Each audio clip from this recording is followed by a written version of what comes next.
2021년 1월 24일 말씀중심교회 주일 예배를 하나님께 드리도록 하겠습니다.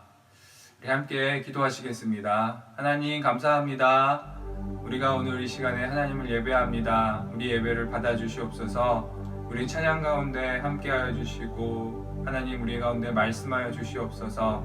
아버지, 우리의 입술로 주님을 찬양하며 나아갑니다. 우리의 마음으로 주님을 찬양하며 나아갑니다. 하나님, 우리의 마음이 또 하나님을 기뻐하며 하나님을 찬양할 수 있도록 인도하여 주시옵소서. 감사드리며 예수님 이름으로 기도했습니다. 아멘. 시편 29편 1절 2절 말씀입니다. 너희 권능 있는 자들아, 영광과 능력을 여호와께 돌리고 돌릴지어다. 여호와께 그의 이름에 합당한 영광을 돌리며 거룩한 옷을 입고 여호와께 예배할지어다. 이 시간에 우리가 여호와 하나님께 합당한 그 영광스러움을 그분께 올려드리며 우리 찬양으로 그 영광을 하나님께 올려드리겠습니다. 우리 함께 찬양하시겠습니다. 내 눈 주의 영광을 보네. 우리 가운데 계신 주님, 그 빛난 영광 온 하늘 덮고 그 찬송 온 땅 가득해. 주의 영광을 보내. 찬송 가운데 서신 주님, 주님의 얼굴을 온 세상 향하네. 권능의 발을 드셨네. 주의 영광이 가득해. 우리 손에 주님과 함께 찬양하며 우리는 전진하리. 모든 열망 주 볼 때까지 주의 영광이 이곳에 가득해. 우리 손에 주님과 함께 찬양하며 우리는 전진하리. 모든 열망 주 볼 때까지 내 눈 주의 영광을 보내. 내 눈 주의 영광을 보내. 우리 가운데 계신 주님, 그 빛난 영광 온 하늘 덮고 그 찬송 온 땅 가득해. 내 눈 주의 영광을 보내. 찬송 가운데 서신 주님, 주님의 얼굴을 온 세상 향하네. 권능의 발을 드셨네. 주의 영광이 이곳에 가득해. 우리 손에 주님과 함께 찬양하며 우리는 전진하리. 모든 열방 주 볼 때까지 주의 영광 이곳에, 주의 영광 이곳에 가득해. 우리 손에 주님과 함께 찬양하며 우리는 전진하리.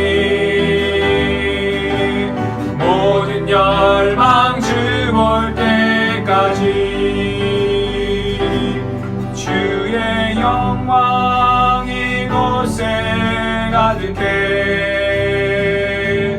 우리 선의 주님과 함께 찬양하며 우리는 전진하리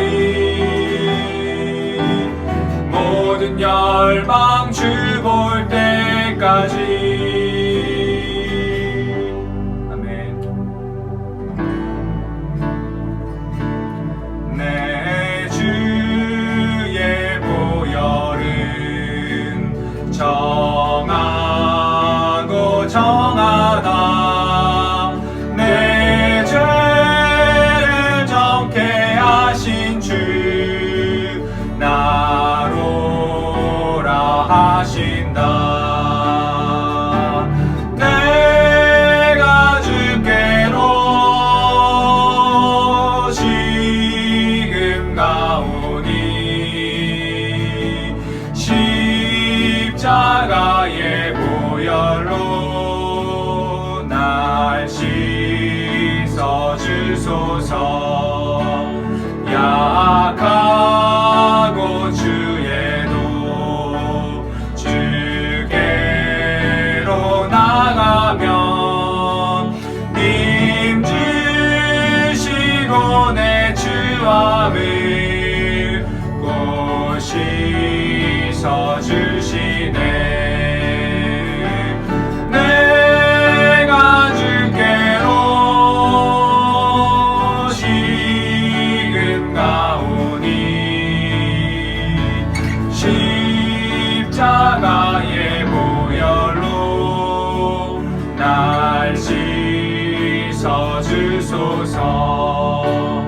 나로라 하심은 온전한 믿음과 또 사랑함과 평안함 다 주려 함이라. 내가 주께로 지금 가오니 십자가의 보혈로 날 씻어 주소서. 큰 죄인 못 받아 살 길을 얻었네. 한없이 넓고 큰 은혜 베풀어 주소서. 내가 주께로 지금 가오니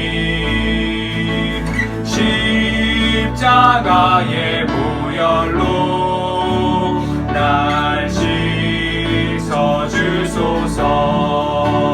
그 피가 맘속에 큰 증거 됩니다.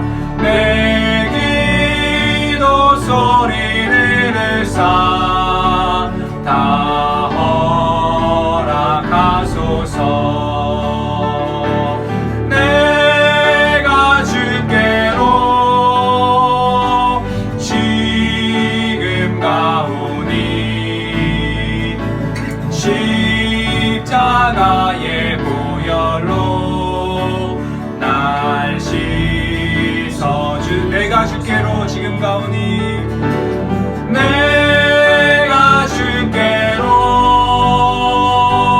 지금 가오니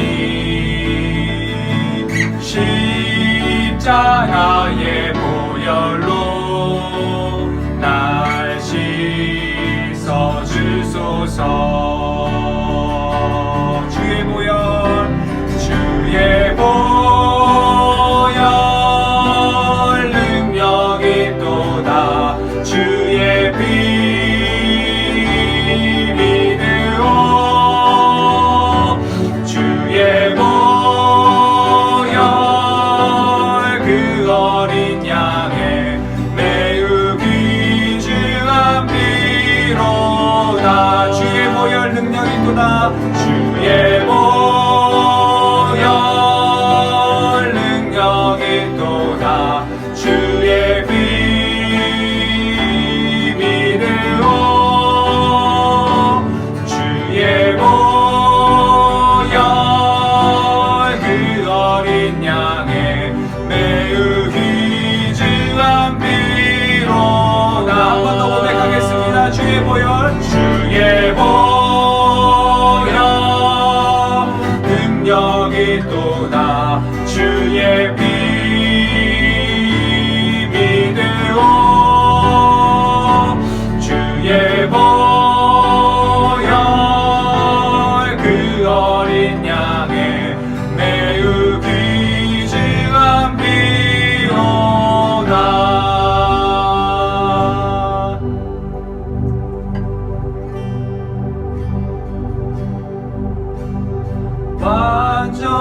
완전하신 나의 주, 그의 길로 날 인도하소서.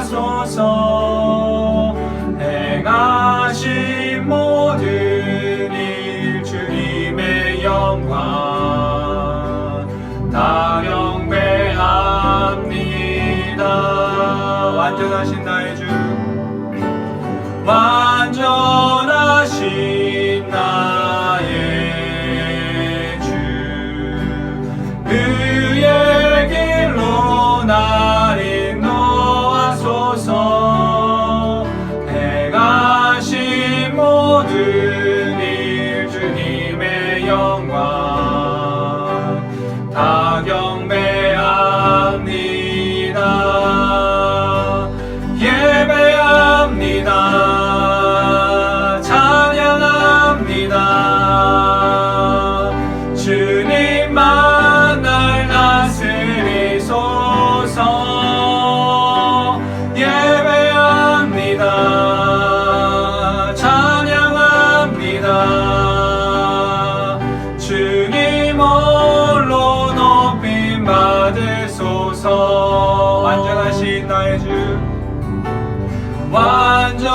완전하신 나의 주, 그의 길로 날 인도하소서. 행하신 모든 일 주님의 영광 다 경배합니다. 예배합니다. 예배합니다. 찬양합니다. 주님만 날 다스리소서. 예배합니다. 찬양합니다. 주님 홀로 높임 받으소서. 예배합니다. 예배합니다. 찬양합니다. 주님만 날 다스리소서. 예배합니다. 찬양합니다. 주님 홀로 높임 받으소서. 다 같이 기도하는 시간 가졌으면 좋겠습니다. 첫 번째로는 우리 말씀 주신 교회가 교회로서 조금씩 단단해지고 세워져 가고 있음에 너무나 기쁘고 또 같이 기도해 주셔서 너무나 감사합니다. 앞으로도 조급해지지 않고 차분하게 주님께서 주시는 마음 갖고 잘 진행해서 저희들 교회가 더 온전하게 하나님의 말씀으로 세워져 갈 수 있도록 기도해 주셨으면 좋겠습니다. 그리고 추가로는 저희가 기독교 한국 침례에 교단 가입을 위해서 이번 주에 서류를 제출했습니다. 그리고 2월 달에는 제가 이제 방문해서 이제 인사를 드리고 실질적인 면접을 보게 될 것입니다. 같이 기도해 주시면 좋겠습니다. 그리고 또 마지막으로는 예배를 위해서 기도해 주십시오. 오늘 예배가 이 찬양부터 우리 기도와 또 말씀 나누는 모든 것이 하나님의 하나님께 드리는 진정한 예배 될 수 있도록 우리의 전심을 다해서 같이 모여서 드리지는 못하지만 있는 그 처소에서 하나님께 산자가 될 수 있도록 마음을 다해서 예배 드릴 수 있도록 이 시간에 예배를 위해서 기도했으면 좋겠습니다. 다 같이 기도하시겠습니다. 하나님 감사합니다. 주님께서 우리를 사랑하여 주셔서 하나님 이 자리에 불러주시고 또 하나님 아버지 주일에 불러주셔서 너무나 감사합니다. 하나님 이렇게 주일에 아버지께 예배를 드릴 수 있는 귀한 특권 허락하시는 너무나 감사합니다. 이 예배 가운데 하나님 같이 해주시고 이 감사와 기쁨이 매 순간순간 끊이지 않는 장을 될 수 있도록 도와주시옵소서. 하나님 찬양 가운데 우리의 기도 가운데 하나님 말씀 가운데 성령이 임재하시고 하나님 깨달음을 주셔서 하나님 기쁨 있게 하시고 하나님 우리 마음 가운데 평안 있게 하시며 또 세상을 살아가는 힘을 얻는 시간 되게 하여 주시옵시고 또한 주간 저희들의 부족한 점이 있었다면 이 시간에 구하며 또 하나님 앞에 또 온전히 서실 수 있도록 또 말씀으로 하나님 아버지 다시금 일어설 수 있는 증들 될 수 있도록 도와주시옵소서. 하나님 성도들과 한 분 하나님께서 기억하시고 하나님 그 예배드리는 그 자세와 예배드리는 그 마음가짐을 하나님 받아주시고 기뻐 받아주시옵소서. 하나님 세상에 지금 코로나로 인해서 보이지 못하지만 그 안타까움에도 불구하고 저희들이 있는 곳에서라도 하나님 전심을 다해서 예배를 드리려고 합니다. 하나님 은혜 받아주시고 하나님 기뻐 받아주시옵소서. 하나님 상한 자해 주시고 저희들 하나님 아버지 사랑으로 묶어주시고 사랑으로 세워주시고 우리 교회가 정말로 하나님 앞에서 말씀으로 세워져가는 교회 되게 해주시고 말씀과 기도가 최우선이 과제로 하나님 아버지 나가는 저희들이 될 수 있도록 도와주시옵소서. 주님만을 바라보는 교회 되게 하시고 주님의 말씀에 순종하는 교회 되게 하시고 주님의 하나님 아버지 말씀 가운데 하나님 아버지 항상 거하는 교회 저희 될 수 있도록 하나님 인도하여 주시옵소서. 주님 감사합니다. 하나님 아버지 감사합니다. 오늘도 하나님을 예배할 수 있도록 우리를 인도하여 주시는 은혜를 찬양합니다. 한 주간 동안 우리의 삶을 인도하여 주시고 우리 삶 가운데서 주인 되어 주셔서 우리의 삶이 하나님 안에서 살아갈 수 있도록 인도하여 주셔서 감사합니다. 하나님, 하지만 그럼에도 불구하고 우리의 삶 속에서 우리의 욕심과 우리의 욕망대로 살았던 적이 너무나도 많이 있습니다. 하나님 아버지, 그러한 것들을 이 시간에 회개하며 나아갑니다. 우리의 연약한 부분들을 하나님 용서하여 주시고 하나님 이제는 같은 죄를 범죄하지 않겠다고 다짐하고 결단하는 오늘 예배의 시간 될 수 있도록 인도하여 주시옵소서. 하나님, 우리 말씀 중심 교회를 세워주시고 아름답게 조금씩 성장할 수 있도록 인도하여 주신 거 감사합니다. 여전히 부족하고 여전히 연약하지만 하나님, 그것이 우리가 하나님을 붙들고 나아가는 이유가 됩니다. 하나님, 우리가 말씀을 붙들고 하나님의 은혜를 붙들고 이 교회를 아름답게 세워나갈 수 있도록 인도하여 주시옵소서. 하나님, 지금은 비록 함께 모여 예배드리지 못하지만 우리가 기대합니다. 우리가 모여서 함께 예배드릴 날을 기대하며 하나님, 지금부터 조금씩 우리의 마음과 또 우리의 정성으로 준비하며 이 교회를 세워나갈 수 있도록 인도하여 주시옵소서. 하나님, 특별히 교회가 세상 가운데 세워지기 위해서 여러 가지 절차와 또 여러 가지 일들이 필요합니다. 또 도움의 손길들이 필요합니다. 하나님, 채워주시고 보내주시고 하나님, 그 모든 것들이 주 안에서 아름답게 이루어질 수 있도록 인도하여 주시옵소서. 하나님, 이제 말씀을 듣습니다.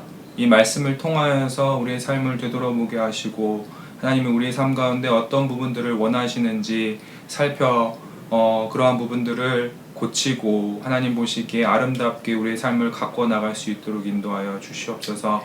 말씀을 증거하시는 목사님 가운데 함께하여 주시고 그 말씀을 통하여서 듣는 이로 하여금 또 그들의 삶이 변화되고 또 하나님 보시기에 합당하게 또 우리 공동체가 변화되어질 수 있도록 인도하여 주시옵소서.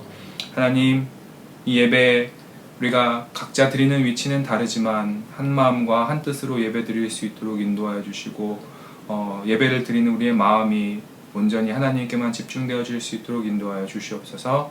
영광과 찬송을 온전히 하나님께 드리오며 살아계신 예수 그리스도의 이름으로 기도했습니다. 아멘.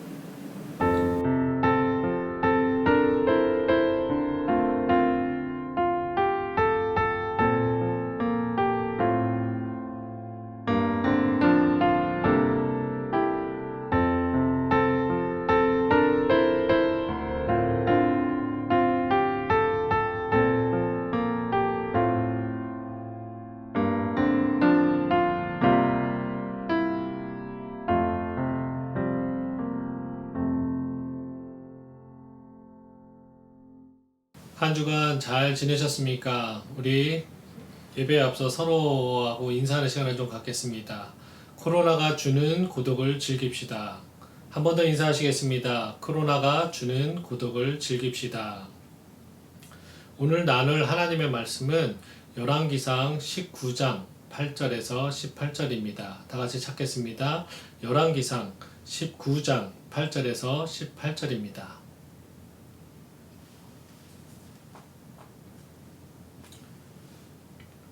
다 찾으셨으면은 같이 한 목소리로 합독하시겠습니다. 엘리야가 그곳 굴에 들어가 거기서 머물더니 여호와의 말씀이 그에게 임하시어 이르시되 엘리야야 내가 어찌하여 여기 있느냐. 그가 대답하되 내가 만군의 하나님 여호와께 열심을 유별하오니 이는 이스라엘 자손이 주의 언약을 버리고 주의 제단을 헐며 칼로 주의 선지자들을 죽였음이오며 오직 나만 남았거늘 그들이 내 생명을 찾아 빼앗으려 하나이다. 여호와께서 이르시되 너는 나가서 여호와 앞에서 산에 서라 하시더니 여호와께서 지나가시는데 여호와 앞에 크고 강한 바람이 산을 가르고 바위를 부수나 바람 가운데에 여호와께서 계시지 아니하며 바람 후에 지진이 있으나 지진 가운데에도 여호와께서 계시지 아니하며 또 지진 후에 불이 있으나 불 가운데에도 여호와께서 계시지 아니하더니 불 후에 세미한 소리가 있는지라. 엘리야가 듣고 겉옷으로 얼굴을 가리고 나가 굴 어귀에 섬에 소리가 그에게 임하여 이르시되 엘리야야 내가 어찌하여 여기 있느냐. 그가 대답하되 내가 만군의 하나님 여호와께 열심히 유별하오니 이는 이스라엘 자손이 주의 언약을 버리고 주의 제단을 헐며 칼로 주의 선지자들을 죽였음이오며 오직 나만 남았거늘 그들이 내 생명을 찾아 빼앗으려 하나이다. 여호와께서 그에게 이르시되 너는 내 길을 돌이켜 광야를 통하여 다메섹에 가서 이르거든 이세벨 하사엘에게 기름을 부어 아람의 왕이 되게 하고 너는 또 님시의 아들 예후에게 기름을 부어 이스라엘의 왕이 되게 하고 또 아벨무홀라 사밧의 아들 엘리사에게 기름을 부어 너를 대신하여 선지자가 되게 하라. 하사엘의 칼을 피하는 자를 예후가 죽일 것이요 예후의 칼을 피하는 자를 엘리사가 죽이리라. 그러나 내가 이스라엘 가운데 7,000명을 남기리니 다 바알에게 무릎을 꿇지 아니하고 다 바알에게 입 맞추지 아니한 자니라. 아멘. 오늘은 변치 않는 우리의 사명이라는 제목으로 하나님 말씀 나누겠습니다. 코로나 블루라고 들어보셨습니까? 이 단어의 사전적인 의미는 코로나19와 우울감이라는 영어 단어 브루스의 단어가 합쳐진 신조어로서 코로나19 확산으로 일상에 큰 변화가 닥치면서 생긴 우울감이나 불안감, 무기력 등의 증상을 일컫는 단어입니다. 이 증상이 사람들을 병들게 하고 있습니다. 오늘날 많은 사람들이 코로나 바이러스 대유행으로 인해서 우울감을 경험하는데 그것은 신앙을 가진 우리 그리스도인들도 마찬가지라고 합니다. 그리스도인들이 우울증을 겪는 이유 중 하나는 바로 코로나 시대에 하나님을 만나기 어렵기 때문이라는 것입니다. 주위 환경에 상관없이 한결같이 견고한 믿음 생활을 하시는 분들이라면 이해하지 못할 부분이지기도 하지만 그렇지 못한 그리스도인들에게는 심각한 하나님과의 단절을 절실하게 느끼는 시기라고 말합니다. 사회적 거리두기로 인한 사람들과의 단절감은 물론이고 하나님과의 단절감이 신앙인들까지 우울감 속에 밀어넣고 있는 것입니다. 아무리 어려운 시대일지라도 하나님이 주시는 위로와 소망을 날마다 경험한다면 잘 살아갈 수 있을 텐데 그것이 솔직하게 어려운 시대가 된 것이 너무나 안타깝습니다. 저 또한 코로나 시대를 겪으면서 목회자로서의 자세가 나태해짐을 느낄 때가 자주 있습니다. 우리 성도 여러분은 어떠신지요? 코로나와 상관없이 한결같은 믿음을 갖고 생활을 하고 계신지요? 아니면 코로나 방역 지침으로 어쩔 수 없다는 식의 신앙의 나태함을 유발시키고 살고 계시지는 않은지 스스로에게 질문하셨으면 좋겠습니다. 역사적으로 교회는 언제나 위기 가운데 존재해 왔다라는 것을 기억하시고 말씀 붙잡고 나아가시기를 기도하겠습니다. 만약 코로나가 아니었더라도 우리는 우리가 직면한 환경으로 인해서 우울감을 겪을 때가 있습니다. 어떤 경우에는 하나님 말씀대로 잘 살았는데 나름 세상법도 잘 지키면서 정직하게 생활했는데 신앙인으로서 나에게 주어진 삶에서 최선을 다했는데 무기력함과 우울증이 우리에게 다가올 때가 있습니다. 우리 스스로의 이 최선을 하나님 보시기에도 최선이라고 평가해 주시며 기뻐하시는 삶이라고 인정해 주실 수 있는 삶인데도 불구하고 왜 우리에게 우울함과 무기력함이 찾아오는지 이해가 되지 않을 때가 분명히 있을 것입니다. 동일하게 오늘 본문의 엘리야가 신앙인의 고독을 경험하고 있습니다. 어쩌면 살해 위협 속에서 더 큰 상심과 두려움으로 인해서 무기력함을, 고통을 느꼈을 수도 있습니다. 오늘 본문을 통해서 삶을 포기할 정도까지 상심한 엘리야를 하나님께서 어떻게 만나 주셨고 하나님께서 그 아픈 마음을 어떻게 만져 주셨는지를 살펴보는 시간을 갖겠습니다. 그래서 우리도 이 어려운 상황 가운데서도 신앙이 흔들리는 이 힘든 시기에서도 하나님께서 우리에게 어떻게 말씀하시고 어떻게 나아가기를 바라는지를 이 시간 깨닫는 시간을 되게 되도록 하나님께 간구드리며 말씀을 나누겠습니다. 본문을 먼저 살펴보겠습니다. 본문은 엘리야가 아합의 처 이세벨의 핍박을 피하여 다시금 호렙산으로 도피한 사실을 다루고 있는 19장 1절부터 8절에 이어서 호렙산에서 운둔 생활을 하던 엘리야를 향한 하나님의 현현, 즉 명백하게 나타나시고 보여주시는 것을 경험하며 또한 세 가지의 사명을 부여받는 내용을 가지고 있습니다.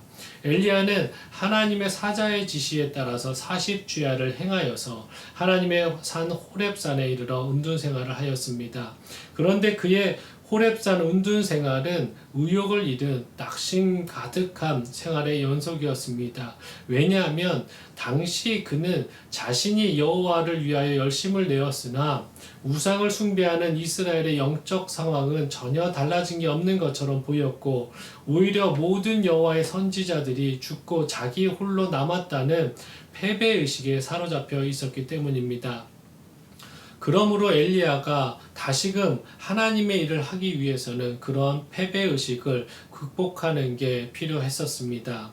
그래서 하나님은 엘리야에게 나타나셔서 그를 위로하시며 엘리야를 변화시키십니다. 그러나 변화의 방법이 엘리야가 지금껏 겪었고 행한 것 같은 이적을 통해서가 아니라 하나님의 말씀을 통해서만 가능함을 깨닫게 하여 주셨습니다. 그리고 하나님은 엘리야에게 세 가지 새로운 사명도 부여하셨습니다. 첫째는 다메섹의 하사엘에게 가서 그에게 기름을 부어 아람의 왕으로 삼으라는 것이었고, 둘째로는 예후에게 기름을 부어 이스라엘의 왕이 되게 하라는 것이었고, 마지막으로 엘리사에게 기름을 부어 그의 후계자로 삼으라는 것이었습니다. 여기서 하사엘과 예후에게 기름을 부어 왕으로 삼으라는 것은 그들이 혁명으로 왕권을 잡게 될 것이라는 것을 시사하는 것으로서 하나님은 그들을 통하여 북이스라엘의 우상 숭배자들을 처단하겠다고 말씀하시는 것입니다. 그런데 하나님께서 엘리야에게 부여하신 세 가지 사명 가운데 엘리사의 소명을 제외한 두 가지 사명 곧 하사엘과 예후에게 기름 붓는 것은 그의 후계자인 엘리사에 의해서 성취되었습니다. 이로 보아 하나님이 엘리야에게 주신 사명은 엘리야 및 그의 후계자 엘리사에게 주신 것으로 보는 것이 합당하다고 할 수 있습니다. 한편 하나님은 엘리야에게 사명을 부여하시면서 당신이 이스라엘 가운데 바알에 무릎 꿇지 않는 7,000명을 남겨두셨다고 함으로써 엘리야의 싸움이 결코 그만의 고독한 싸움이 아님을 알리셨습니다. 이는 자기 혼자 우상 숭배자들과 고독한 싸움을 싸우고 있다고 생각했던 엘리야에게 큰 위로가 되어주고 있는 것입니다. 그럼 이제 본문에서 주는 구체적인 내용을 더 한번 살펴보겠습니다. 첫 번째 메시지입니다. 우리가 코로나를 대하는 삶을 점검하십시오.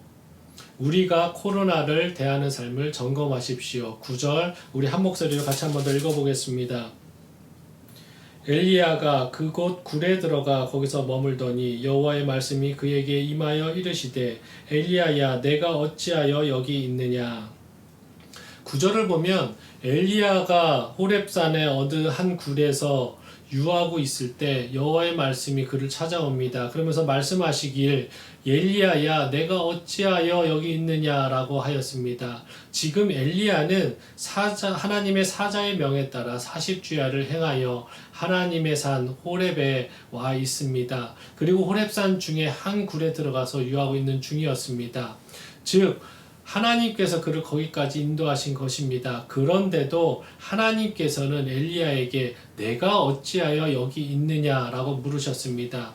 그러므로 이 물음은 엘리야가 서 있는 지리적 위치나 혹은 거기까지 오게 된 연유를 묻는 것이 아닙니다. 어떤 신학자들은 이 질문으로 봐서 호렙산까지 온 것은 엘리야의 뜻이 아니다. 또는 엘리야가 도망하기에 바빠서 정신없이 와보니 이곳이 호렙산이다 라고 주장하시는 분들 계시지만 결과적으로 하나님의 질문의 의도는 변함없다라고 모두 동의할 것입니다.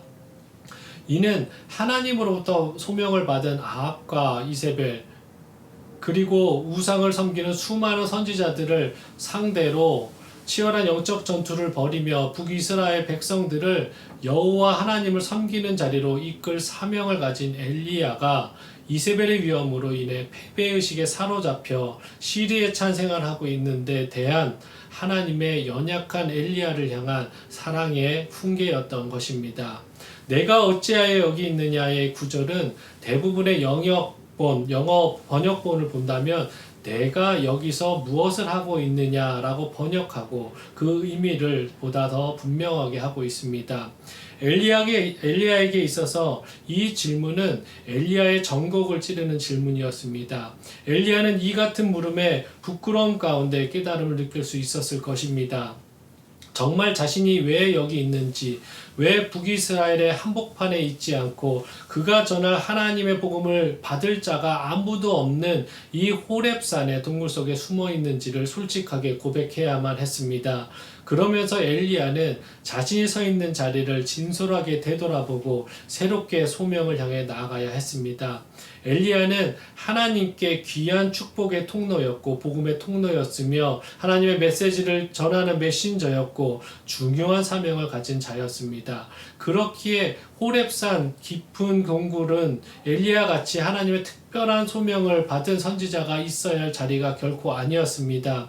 성도 여러분, 우리도 가끔 엘리야에게 주셨던 하나님의 질문, 즉 내가 어찌하여 여기에 있느냐 하는 질문이 우리에게 주어진다면 이 질문에 진솔하게 대답할 수 있어야 하겠습니다. 엘리야에게 주신 질문을 조금 바꿔서 성도님들에게 다시 한번 질문해 보겠습니다. 코로나 시대에 내가 무엇을 하고 있느냐? 코로나 시대에 내가 무엇을 하고 있느냐? 라고 하나님께서 우리에게 물으신다면 뭐라고 답변하시겠습니까?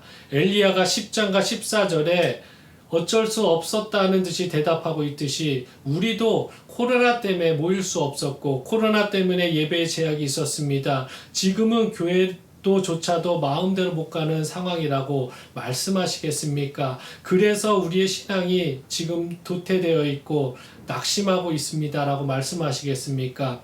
아마 만약에 코로나가 없었더라도 우리의 평소의 삶만으로도 우리는 바쁜 일생을 살아가고 있었을 것입니다. 어쩌면 우리가 하고 있는 일의 목표와 결과를 놓고 부지런히 살고 있을 것입니다. 그런데 그런 삶에 현재는 코로나가 더해진 깊숙이 파고들어 있는 상황인 것입니다.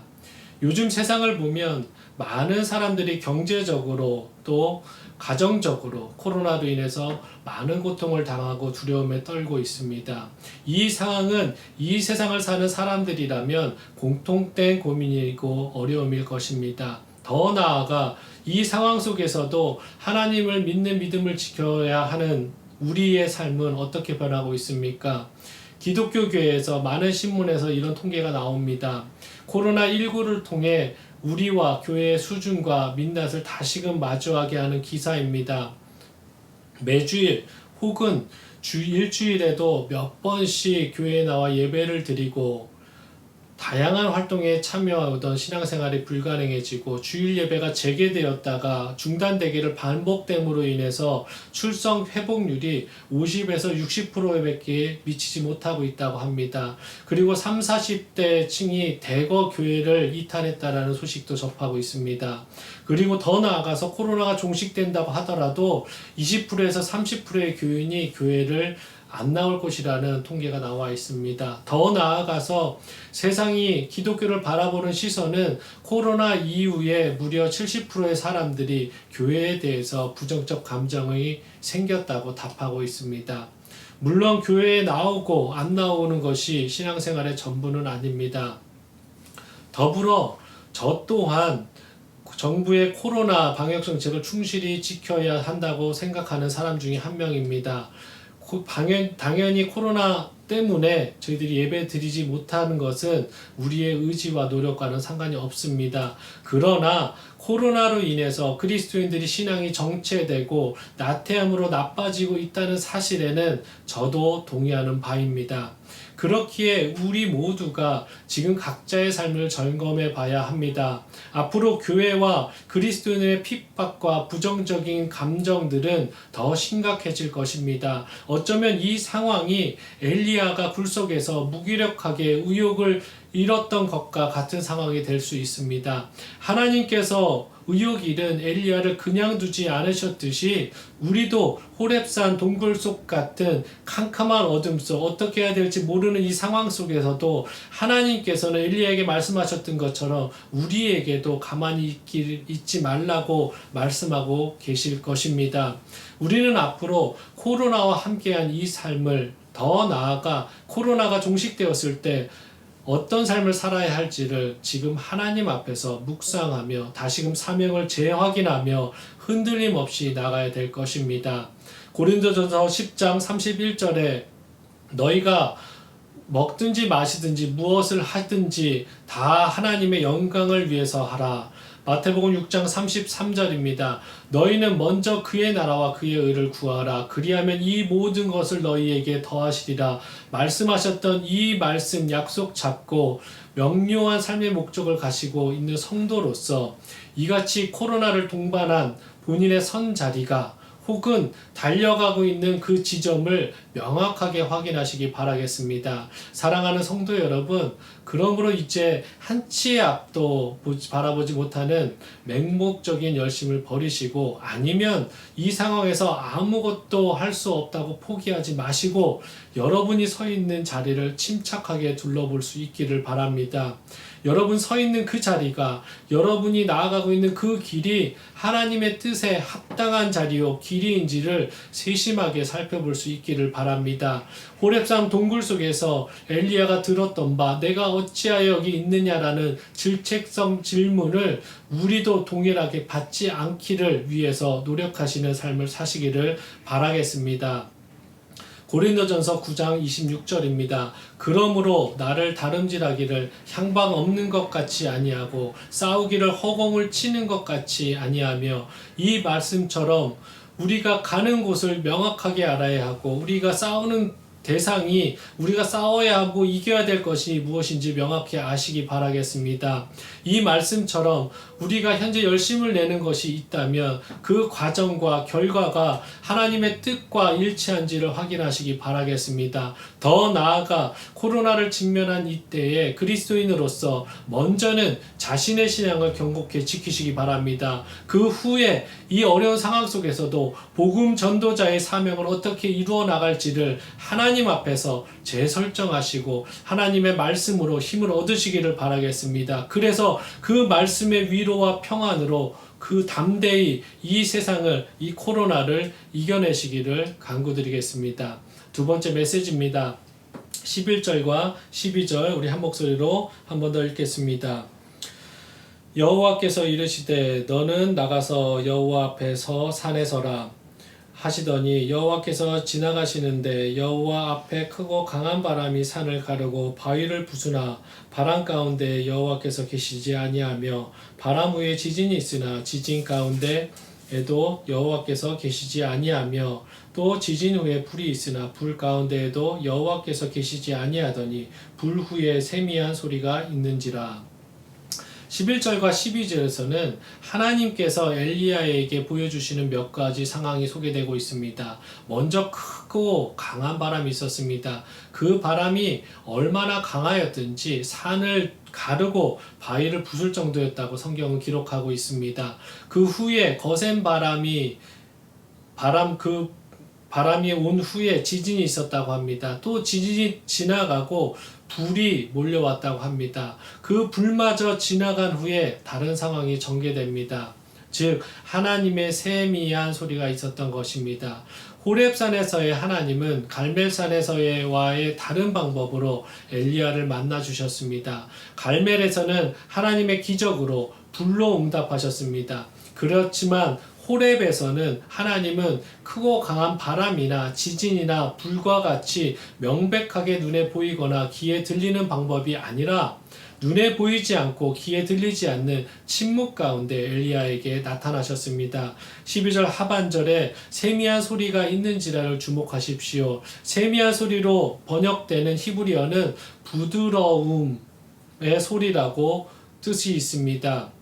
그래서 영어 성경에서는 이 부분을 순전한 침묵의 소리라고 번역합니다.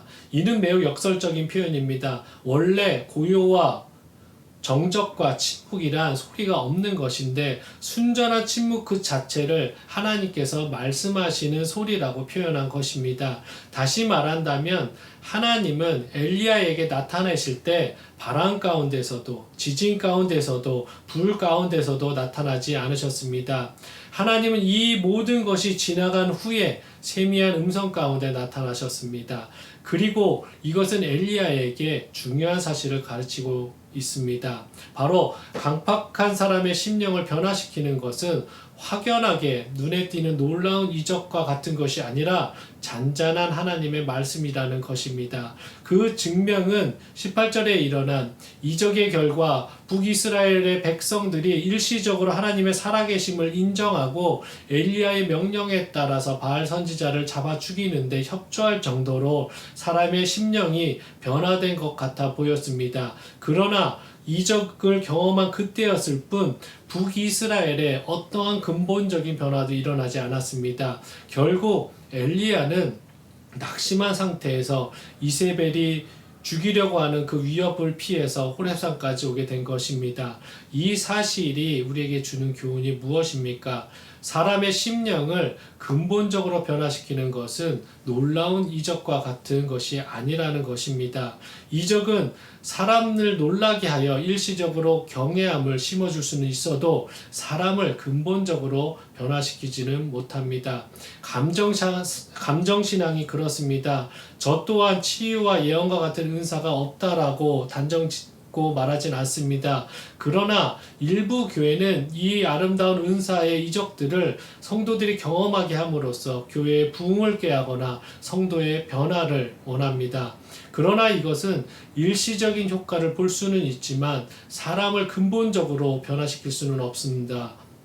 그래서 많은 사람들이 그것을 체험한 사람들은 자기의 변화되지 않는 그 모습들을 보고 더 자극적인, 더 강력한 이적을 체험하기를 요구하게 되는 것입니다. 성경도 이를 증명해주고 있습니다. 우리 주님 공생의 3년을 동안을 살펴보십시오. 얼마나 많은 이적을 베푸셨습니까? 죽은 사람을 살리셨고 오병이어로 성인 남자만 5,000명이 넘는 사람을 먹이셨으며 수많은 병자를 고치셨고 귀신 들린 자를 해방시켜 주셨습니다. 그러나 그러한 이적을 통해 변화된 자는 극소수에 불과합니다. 오히려 변화를 일으킨 것은 대개 주님의 말씀을 통해서였습니다. 이는 사도들의 사역을 통해서도 알 수 있습니다. 사도들이 오순절 성령 강림 사건을 경험하고 통하여서 성령님의 충만하심을 입고 말씀을 선포하였을 때 하루에 3,000명이나 되는 회심자가 나왔던 것입니다. 하나님은 바로 이러한 사실을 가르쳐 주시기 위해서 오늘 본문에서 놀라운 이적적 사건이 아니라 그 이후 세미한 음성 중에 엘리야에게 나타나신 것입니다. 성도 여러분, 강팍한 심령을 변화시키는 것은 이적과 같은 놀라운 사건이 아니라 잔잔한 하나님의 말씀이라는 것을 명심하십시오. 그리하여서 여러분에게 어떤 놀라운 이적적 은사가 없다고 하여서 실망할 것이 아니라, 그런 경험을 하지 못했다고 실망할 것이 아니라 말씀을 깊이 연구하고 하나님의 뜻을 깨달아 그 깊으신 하나님의 말씀, 능력의 말씀으로 먼저 변화되시고 그 변화의 기쁨, 구원의 기쁨, 천국의 기쁨의 사람들에게 그 기쁨을 널리 전하시기 바라겠습니다. 그리하면 그 자체의 창조의 능력과 사람을 변화시키는 능력을 지니고 있는 하나님의 말씀이 상대의 심령을 변화시켜 놀라운 구원의 역사를 일으킬 것입니다. 베드로전서 1장 23절입니다. 너희가 거듭난 것은 썩어질 씨로 된 것이 아니요 썩지 아니할 씨로 된 것이니 살아있고 항상 있는 하나님의 말씀으로 되었느니라. 이 시대를 살아가는 성도님들에게 세상이 어떤 것도 줄 수 없는 평안과 은혜가 하나님의 말씀이 되시기를 간절히 간구드리겠습니다. 마지막 메시지입니다. 우리의 사명을 위해서 노력하십시오. 15절부터 17절입니다. 다 같이 한 목소리로 읽겠습니다. 여호와께서 그에게 이르시되 너는 내 길을 돌이켜 광야를 통하여 다메섹에 가서 이르거든 하사엘에게 기름을 부어 아람의 왕이 되게 하고 너는 또 님시의 아들 예후에게 기름을 부어 이스라엘의 왕이 되게 하고 또 아벨무홀라 사밧의 아들 엘리사에게 기름을 부어 너를 대신하여 선지자가 되게 하라. 하사엘의 칼을 피하는 자를 예후가 죽일 것이요 예후의 칼을 피하는 자를 엘리사가 죽이리라. 당시 엘리야는 절망과 시리에 빠져 있었기에 하나님께서 엘리야에게 큰 용기를 주실 것이라고 생각할 수 있었을 것입니다. 그러나 하나님은 그렇게 하지 않으셨습니다.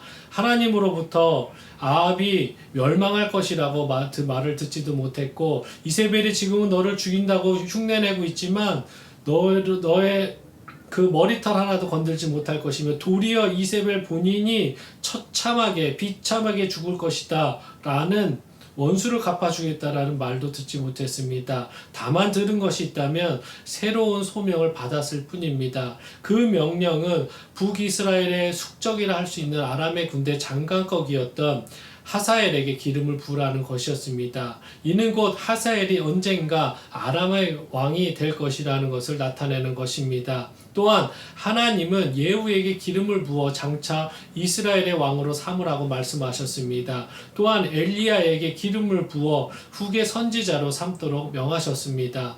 왜 하나님께서는 엘리야에게 이러한 명령을 내리셨겠습니까? 궁극적으로 이 일들은 모두 하나님의 놀라운 계획 가운데 이루어질 일이었기 때문입니다. 그러나 엘리야는 세 가지 소명 중에 마지막인 엘리사에게 기름을 부어 후계 선지자로 세우는 것으로 생을 마감합니다. 결국에 엘리야의 뒤를 이은 엘리사에게 기름 부음 받은 예후는 아합과 이세벨의 가문을 멸절시켰습니다. 실로 예후에게 기름 부으라고 하신 데에는 오므리 왕가와 북이스라엘에 가진 그곳에 퍼진 바알의 종교를 멸절시키려는 하나님의 깊은 뜻이 있었습니다. 또한 아람의 왕 하사엘은 마침내 아람의 왕이 됩니다. 그리고 그는 하나님을 온전히 섬기는 길에서 벗어난 예후와 그 후계 왕들을 핍박하는 하나님의 도구로 사용됩니다. 결국 엘리야에게 주신 사명은 한치의 오차도 없이 이루시고 사용하셨습니다. 엘리야에게 주신 소명은 하나님의 뜻이기도 하며 소명을 받을 당시에는 깨닫지 못했지만 정확히 알지 못했지만 궁극적으로 엘리야가 바라는 것이기도 한 이스라엘의 회복을 위해 하나님께서 일하시고 이루신다는 것을 보여준 것입니다. 전도서 3장 11절입니다. 하나님이 모든 것을 지으시되 때를 따라 아름답게 하셨고 또 사람들에게 영혼을 사모하는 마음을 주셨느니라. 그러나 하나님이 하시는 일의 시종을 사람으로 측량할 수 없게 하셨도다. 이 말씀대로 사람으로서는 우리 인간으로서는 하나님의 뜻과 일하시는 것을 측량하지 못합니다. 그렇기에 엘리야는 호렙산으로 도망하면서도 본인의 상황을 이해하지 못했습니다. 또 호렙산에서 하나님께 소명을 받을 때에도 하나님의 뜻을 정확하게 이해하지 못했습니다. 그럼에도 엘리야는 그 하나님께서 주신 그 소명의 말씀에 순종했습니다.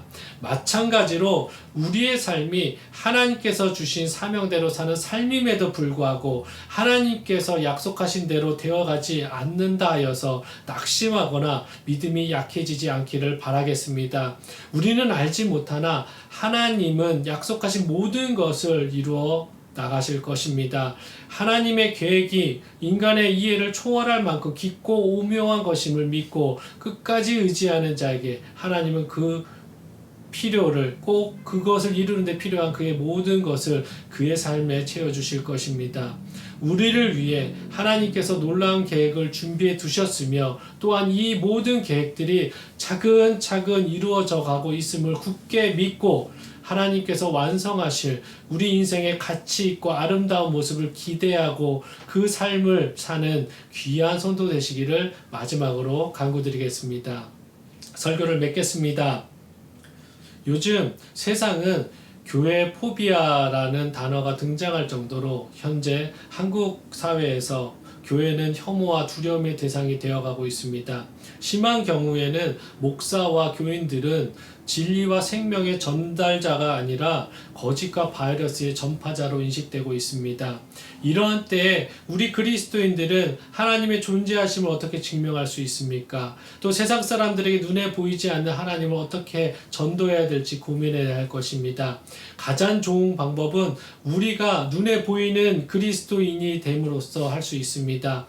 우리 한 사람 한 사람이 이 코로나19 시대와 말세의 때인 고독과 침묵한 사회 가운데서 우리 개인을 죽이고 하나님의 인격체로서 다시 살아날 때 곧 그리스도께서 우리의 삶에 성육신하실 때에 세상 사람들이 하나님을 눈으로 볼 수 있을 것입니다.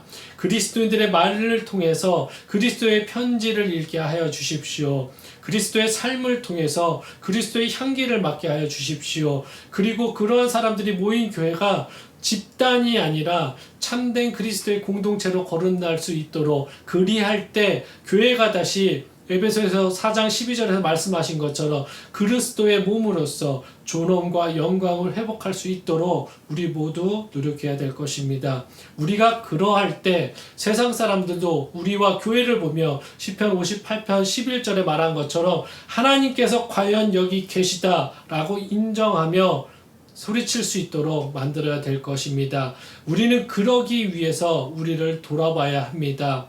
코로나를 대할 때 우리의 삶을 점검하십시오. 그리고 우리가 그 점검 가운데 잘한 것과 잘못한 것이 분명하게 그 민낯이 드러난다면 그것을 변화시키시기 위해서 하나님 말씀을 가까이 하시고 하나님 말씀대로 변화하시기를 노력하십시오. 그래서 그 말씀 가운데 하나님께서 주시는 그 사명을 위해서 엘리사도 이해하지 못했지만 그럼에도 불구하고 하나님께서 엘리사가 죽은 후에도 엘리사에게 주셨던 그 사명을 이루신 것처럼 우리에게 주신 그 사명도 하나님께서 끝까지 이루실 것을 믿고 의지하고 담대함으로 나아가시는 우리 귀한 성도 되시기를 다시 한번 예수 그리스도의 이름으로 축원드립니다. 다 같이 기도하시겠습니다. 우리 이 시간 합심으로 한번 기도하는 시간 가졌으면 좋겠습니다.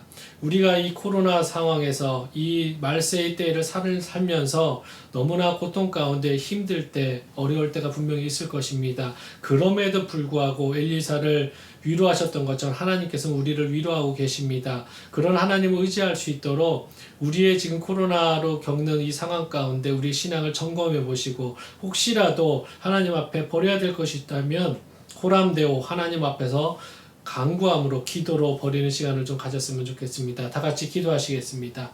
하나님 감사합니다. 오늘도 하나님께서 우리를 사랑하여 주셔서 예배 가운데 우리를 불러주심을 너무나 감사합니다. 이렇게 모이지는 못하지만 온라인으로도 하나님께 예배드리고 싶어서, 하나님께 모든 것 다 드리고 싶어서 이렇게 온라인으로 모인 우리 성도들을 기억하여 주시옵소서. 그 마음을 하나님 아버지 받아주시고 이 예배를 하나님의 진정한 제사로서 드려지는 예배가 되어서 하나님 기뻐 받아 주시옵소서. 하나님, 우리가 이 시간에 기도하는 것은 오늘 말씀처럼 우리가 변치 않는 소망을 갖고 변치 않는 사명을 갖고 살게 하여 주시옵소서. 그러기 위해서 우리가 먼저 변해야 되고, 우리가 말씀으로 인해서 더 한번 다시 일어나야 됨을 다시 한번 고백합니다. 말씀의 능력을 더하여 주셔서 우리를 변화시켜 주시고 다시금 하나님의 강한 군대로 세워 주시옵소서. 그래서 하나님께서 우리의 각자의 삶에 주신 그 사명대로 삶에 있어서 부족함 없을 수 있도록 우리를 잡아 주시옵소서. 그래서 하나님 만나 뵐 그때에 잘했다 칭찬받는 충성된 종이라고 이 내 잔치에 같이 참여하고 하나님 그 축복의 초대에 기꺼이 갈 수 있는 저희들 될 수 있도록 도와주시옵소서. 감사합니다. 예수님의 이름으로 기도드립니다. 아멘. 우리 이 시간 헌금 드리는 시간 갖겠습니다. 찬송가 50장 1절 부르시면서 헌금 드리시겠습니다.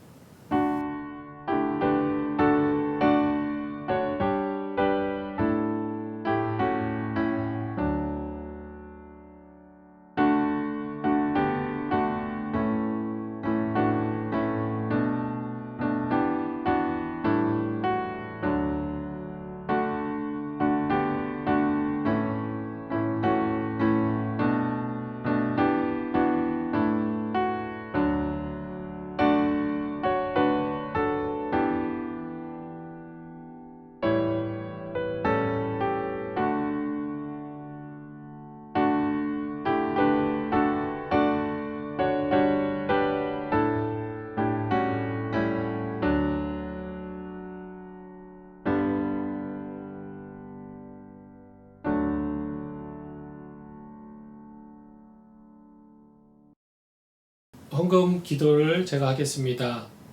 하나님 감사합니다. 오늘도 하나님께서 우리를 사랑하여 주셔서 우리를 예배드리는 자로 불러주심을 너무나 감사합니다. 우리를 당신의 자녀로 선택하여 주심을 너무나 감사합니다. 오늘 저희들 예배드리면서 그냥 오지 않고 귀한 예물 준비했습니다. 하나님, 먼저 드리는 우리의 마음을 받아주시옵시고, 하나님 이 많지는 않지만 정성껏 드린 이 예물이 하나님의 귀한 나라 확장에만 사용될 수 있도록 도와주시옵소서. 하나님의 교회가 세워지는데 귀하게 사용될 수 있도록 하나님 도와주시옵소서. 그리고 저희 교회에 모든 부족한 것이 있다면 더한 것으로 더 채워주실 믿고 나아가는 저희들 되게 하여 주시옵소서. 또 드리는 헌금 드리는 그 손길이에 하나님께서 기억하시고, 하나님 더한 축복으로 하나님께서도 원하신다면, 하나님의 뜻대로 살아가는 데 있어서 필요한 것이 있다면 하나님 세상의 기준보다 더한 것으로 하나님 부어 주시옵소서. 감사합니다. 예수님의 이름으로 기도드립니다.